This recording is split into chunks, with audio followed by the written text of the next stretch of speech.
دروازه کندهار د شاه ولي کوټ ولسوالۍ د دالې د مابین د لار کې یارانو د ټولو افغانانو سرشالي وسوکالي غواړم. نن د 1498 کال د اولې درېیمه ورځ د شنبې د ورځې سره سمون کړې. زموږ سلامونه دي د کانال ټایمز صدیې او محترم ملګري دایداد نوري صاحب ته ورسېدې. نوري صاحب وینه نن خوند پر واخلې د کندهار اوبه او د کندهار د نوروز میوې او د کندهار خوندونه دغه نږدې ملګري دي. وا بېشکه خرمجان کاکو دغه مو د ګران وطن موسیقي ده، دغه مو هغه محلي موسیقي ده د ګران وطن. یاران د نږدې څه دنیاوالو ووینئ، الله مو غم راکوه. ټوله افغانان ټوله یارانو دوستان الله پاکه څخه سرشاله سوکاله بریالي غواړم. دا دې وکړي چې ما افغانان پر یوه ټغر پر یوه سترخه پر یوې علاقه ټوله سره راغونډ سي او کښېني او د خپل وطن څخه خوندونه واخلي.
ماشاءالله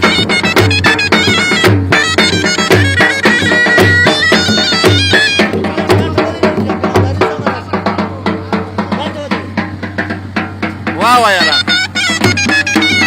یا تاسو د نسو یاران ما افغانانو ټوله داسې یو خوشحاله ژوند ولرئ. پروردګار دې په خپل وطن کې یو سرتاسري صلح راولي اوبه د څوکې اوبه دي پروردګار دې په وطن کې دا د یو کامیابۍ او سرشالۍ اوبه کړي الله پاک دې دا اوبه راته ته وایې غمی ته وایې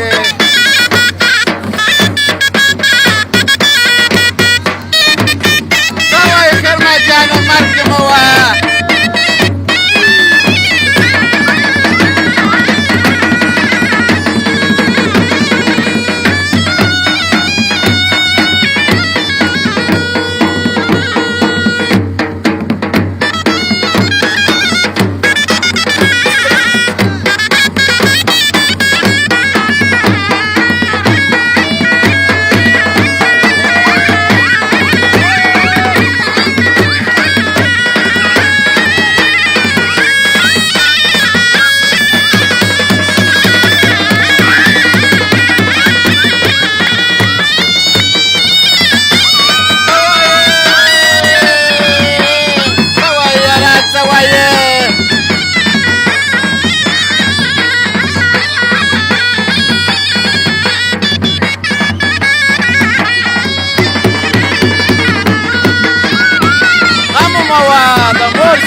مه پرېږده د نظمي زامنو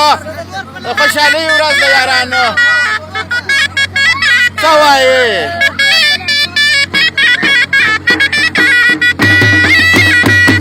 کش که ته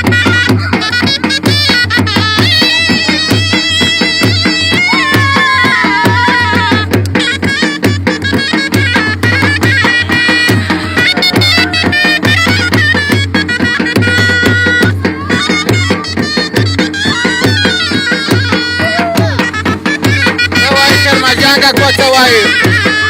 دا زموږ یو تکړه مشهور او هنرمند دی خیر محمد کاکو چې دا ټوله د ده کابینه ده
دوستان خدای پاک مغم راکوه ژوندي اوسئ سرلوړي اوسئ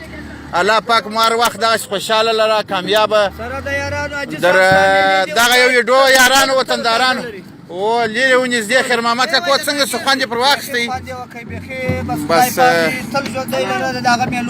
موږ به کندهار ټایمز صفحې ته په یو لوړه سطحه معرفي کړو انشاءالله دا یې مغم راکړه او